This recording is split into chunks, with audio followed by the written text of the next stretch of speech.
Hey guys, welcome to my channel Roy official 143। তোমরা সবাই কেমন আছো? আশা করছি তোমরা অনেক ভালো আছো আর আমিও অনেক ভালো আছি। আর আজকে তোমাদেরকে আগে একটা ব্লগে আমি শেয়ার করলাম যে আমি ছদ্দিদের বাড়িতে এসেছি। তো ওদের বাড়িতে কেন এসেছি আর এসে কি কি করব তোমাদের সাথে সেগুলো শেয়ার করব। এখন এই যে ছদ্দিকে দেখো, সোনামা হচ্ছে এই প্রথমবার ওর পিসি বাড়ি আসলো, ঠিক আছে। আসা হয় না সময়, আর ওকে নিয়ে আমি বেরোতে সাহস পাই না। আর আজকে কিন্তু আমি একা একা এসেছি। আর আগের ব্লগটাতে তোমরা অনেকেই ভেবেছো রাহুলের সাথে আমি ঝগড়া করে চলে এসেছি, আমি থাম্বনেল টাইটেল তাই দিয়েছি, ঠিক আছে। তো হ্যাঁ, এইভাবেই করতে হয়, তাহলেই দেখবে। তো চলো তোমাদেরকে দেখাবো আজকে, তোমাদের সাথে একটা সিক্রেট আছে, কোথায় কোথায় যাচ্ছি তোমাদেরকে দেখাবো। তোমরা হয়তো অনেকেই সত্যি যাবি তো, আজকে যাবি? ঠিক আছে। কি এটা?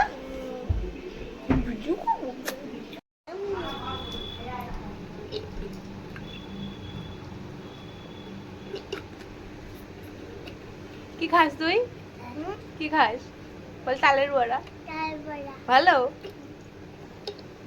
ও হ্যালো বল। ভালো মা, তুই তো খেয়ে দেখো। ছদ্দিদের বাড়িতে এসে আমরা দুপুরবেলা খাওয়া দাওয়া করে বিকালে এখন রেডি হয়ে গেছে, ওই দিদি বাড়ি যাবো, যার কারণে আমার ছদ্দিদের বাড়িতে আসা।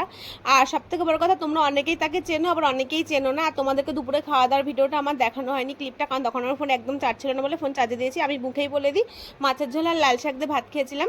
আর যেহেতু আমি একটা দরকার এসেছি দিদি বাড়িতে, তাই জন্য বিকালবেলা তাড়াতাড়ি করে রেডি হয়ে গেছি। আর কোথায় যাবো তোমাদেরকে বলি, ওই বনিদাস একটা দিদি আছে, ওর বাড়িতে যাবো। তোমরা অনেকেই তাকে চেনো।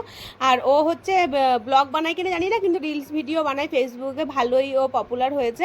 তার বাড়িতেই যাচ্ছি। ছদ্দির ব্যাংকের সেট আপটা করার জন্য যাবে, একটু দরকার আছে, আর আমিও আমার ফোনটা একটু দেখাবো, তাই জন্যই যাবো।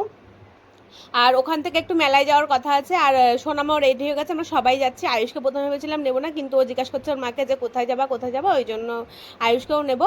আর এদিকে আমরা সবাই যাবো, ছদ্দি সবাই রেডি হয়ে গেছে। এদিকে দেখো সোনামাকেও রেডি করেছি। সোনামা কিন্তু ওর দিদির জামা পরেছে, ওকে ওর জামা পরিয়েছিলাম, তো ছদ্দি বলছে এই জামাটা পরা পুচকির হয় না, দেখ এই জামাটা কেমন লাগবে। পরানোর পরে জামাটা তো একটু বড় হয়ে গেছিলো, কিন্তু প্যান্টটা একদম ঠিকঠাক ছিল, ভালোই লাগছিলো দেখতে। এটা বড় বড় হয়ে গেছে আর মেয়ে এরকম একটা মনে হচ্ছিল। তারপরে যাই হোক, আমরা এখনই বেরিয়ে যাবো। আর ওখান থেকে একটু মেলায় যাওয়ার কথা আছে, মেলা থেকে এসে আর কল্যাণীতে ঝুলনের মেলা হচ্ছে, সেই মেলাতেই আমাদেরকে নিয়ে যাবে ছদ্দির বর মানে লিটন।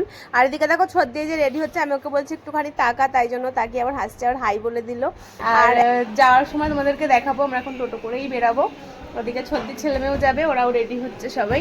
পুচকি রেডি হয়ে গেছে, খালি আয়ুষ রেডি হওয়া বাকি আছে। আর এখন আমরা বেরাবো, চলো বেরানোর সময় তোর সাথে কথা বলবো। গেছি, এখন যাবো, টোটো বেরাচ্ছে আর ছদ্দিও বেরাচ্ছে, বেরিয়ে যাবো আমরা। এই যে আমরা বেরিয়ে গেছি, সবাই কোথায় যাচ্ছি? তোমরা হয়তো ভাবতে পারো যে ওর বাড়িতে আমরা কেন যাচ্ছি। কারণটা হচ্ছে আমরা ওর বাড়িতে যাচ্ছি না, আমরা মেলায় যাচ্ছি, ওখানে ওর বাড়ি, তাই দেখো। প্রথমে আমরা ভেবেছিলাম যে আগে মেলায় যাব, তারপর ওই বনিদির বাড়িতে যাব, কিন্তু না, সেটা আমরা পরে ভাবলাম যে বিকেলই একজনের বাড়ি যাওয়াটা ঠিক, সন্ধ্যার পরে কে কোথায় বাড়ি থাকে কি না দাও, তাই জন্য আগে আমরা বনিদির বাড়ি গেছি। আর এখানে দেখো কল্যাণীর রাস্তাঘাটগুলো কি দারুণ না। হ্যাঁ, ছদ্দিদের বাড়িতে কিন্তু কল্যাণী, আর কল্যাণী ছদ্দিও কিন্তু ভালো ভালো ভিডিও বানায়। দিকে দেখো আয়ুষকে বলছে একটু হাই বলে। আয়ুষ কিন্তু ছদ্দির ছেলে, ছদ্দির প্রথম একটা ছেলে আছে, পরে আবার একটা মেয়ে। তো আমরা দেখো রাস্তা দিয়ে যাচ্ছিলাম, আর একটা মেন হাসির ব্যাপার কি হচ্ছে না, আমরা রাস্তা দিয়ে এত খুঁজেছি বনিদির বাড়ি, কোথাও আমরা বনিদির বাড়ি খুঁজে পাচ্ছিলাম না। একে জিজ্ঞাসা করছি, ওকে জিজ্ঞাসা করছি, কোথাও বনিদির বাড়ি খুঁজে পাচ্ছিলাম না। লাস্টে মানুষের তো দুঃখ হয়, কষ্ট হয় যে খুঁজে পাচ্ছিলাম না, কিন্তু আমরা হাসছিলাম।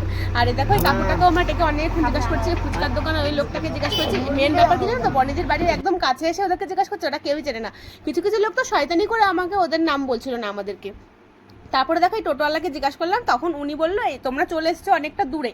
আমরা আবার পেছনে ব্যাক করলাম, ব্যাক করে তারপর আরেকজনকে জিজ্ঞাসা করলাম, সে দেখে দিল। আর এদিকে ছদ্দিকে দেখো, ও এত হাসছে, তার কারণ কি জানো তো? আর আমার মুখটা রিয়াকশনটা দেখো, দেখে নিশ্চয় তোমরা বুঝে গেছো, হ্যাঁ আমরা বনিদের বাড়ি খুঁজে পেয়ে গেছি। আর দেখো সেই জন্য হাসাহাসি করছিলাম। আর সোনামা কিন্তু আমাদের কোলে নেই, সোনামা কিন্তু টোটোর সামনে চলে গেছে। আর ওখানে গিয়ে কিন্তু পুরো সোনামাকে আর ছদ্দির মেয়েকে দুজনকে কিন্তু লিটন আর আয়ুষ নিয়ে ঘুরছিল, আর আমরা গেছিলাম। দেখো ওদের বাড়িতে কিন্তু চলে এসেছি। আর বনিদিকে ওরা সবাই বলছে বনিদি একটু ওই সাইডে গেছে, তাই জন্য আমরা দাঁড়িয়ে আছি। আর এখানে ঢুকতেই দেখি ওদের বাড়িতে কুকুর আছে একটা। আমি তো ভয়ে প্রথমে ঢুকছিলাম না, পরে দেখছি সরিয়ে দেওয়া হয়েছে।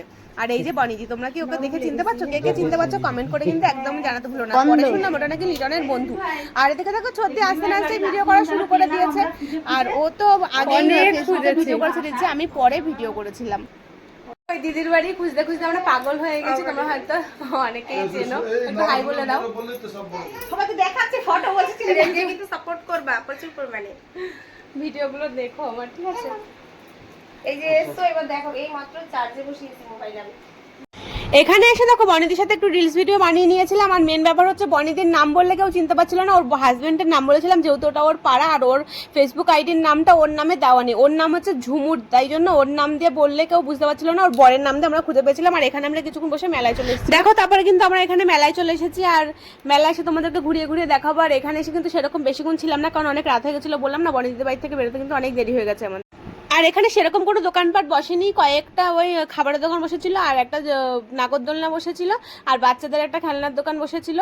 আর এখানে দেখো লিটনকে আমি জিজ্ঞাসা করছিলাম যেটা কিসের মেলা হচ্ছে, তাই ও বলছে ঝুলনের মেলা হচ্ছে। আর এখানে কিন্তু স্টেজ করেছিল, নাচানাচি নাচা গান হচ্ছিল, এইটুকুই, আর বেশি কিছু না, আর বেশিক্ষণ আমরা ছিলাম। তোমরা যারা যারা এখনো আমার ইনস্টাগ্রাম আইডিটা ফলো করেন তাদেরকে ফলো করে আসো, আর যারা আমার ইউটিউব চ্যানেলটা এখনো সাবস্ক্রাইব করেন তাদেরকে সাবস্ক্রাইব করে দিয়েছো, যারা পেজ থেকে ভিডিও দেখছো তারা প্লিজ পেজটাকে ফলো করতে কিন্তু একদমই ভুলবে না। তো তাদেরকে ফলো করে আসার, আমার ভিডিওগুলো তোমার কেমন লাগে সেগুলো কমেন্টে জানাতে কিন্তু একদমই ভুলো না। তোমাদেরকে বললাম না এখানে সেরকম বড় একটা দোকান বসেনি, সেটা ঠিকই, দেখো তোমরা একদম ফাঁকা ফাঁকা। আর ওখানে দেখো নাগরদোলনা বসেছে আর বাচ্চাদের খেলনা বসেছে, আর ওখানে কিন্তু রাধাকৃষ্ণের মূর্তিটা তোমাদেরকে দেখাবো। আর এখানে দেখো বড় করে স্টেজ হয়েছে, ওখানেই নাচ গানটা হচ্ছিল। আমরা যখন ঢুকেছি তখন সব একটা নাচ শেষ হয়েছে, আবার একটা শুরু হবে সেটারই মাইকে বলছিল।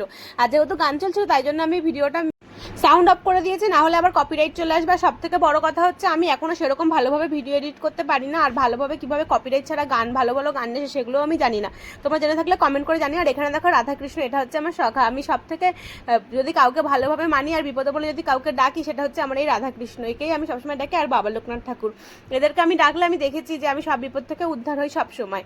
আর এখানে দেখো খুব সুন্দর করে সাজিয়েছে, আর এই যে একটা নাচের বিষয় হচ্ছে, ভিডিও শুরু হয়ে গেছে, সেটাই তোমাদের সাথে ছোট্ট একটা ক্লিপ নিয়ে নিলাম। আর সব থেকে বড় কথা জানো তো, নাচতে আমিও খুব ভালোবাসতাম ছোটো থেকে, এখনও খুব ভালোবাসি, কিন্তু সেই স্বপ্নটা আমার কোনোদিনই আর পূরণ হলো না, ওই অপূর্ণ থেকে গেলো। যদি কোনো চেষ্টা করবো যেই স্বপ্নগুলো আমার অপূর্ণ থেকে গেছে সেই স্বপ্নগুলো সোনামাকে দিয়ে পূরণ করার। তো দেখো তোমাদের সাথে একটুখানি নাচের ক্লিপ শেয়ার করে দিলাম, আর তোমাদের নাচটা কেমন লাগলো কমেন্ট করে জানিও। আর এখানে নাচটা দেখে তারপরে কিছুক্ষণ, মানে বেশিক্ষণ নাচটা আমরা দেখিওনি, কিছুক্ষণ দেখে তারপরে আমরা দেখো রাস্তার দিকে চলে গেছে। আর এখানে আয়ুষ বায়না করছিল যে এই কুলফি মালাইগুলো খাবে, সেগুলো ওর মা কিনে দিচ্ছিল না, তাই জন্য আমি ওকে কিনে দিয়েছি। আর বললাম আমি খেয়ে দেখো খুব ভালো খেতে, তা খেলাম, তো ভালোই লাগছিলো খেতে। আর এখানে হ্যাঁ আমি এটা প্রথমবারই খেলাম, সেটাই তোমাদেরকে আমি বলছিলাম যে এটা আমি প্রথমবার খেয়েছি। আর এখানে দেখো ছদ্দির মেয়ে বায়না করছিল যে ও লস্যি খাবে, তাই জন্য ওকে লস্যি কিনে দিয়েছি, আর কিছু কেনাকাটা হয়নি। আর আমরা একটুখানি কানের দেখছিলাম, আর এখানে দেখো ছদ্দি পুচকি কিনে বসে আছে। আর এখানে দেখো এই কানেরটা আমরা দেখছিলাম, কানের দুটোই ভালো লাগছিল না, তোমাদের কোন কানেরটা বেশি ভালো লাগছে কমেন্ট করে জানাতে কিন্তু একদমই ভুলবে না।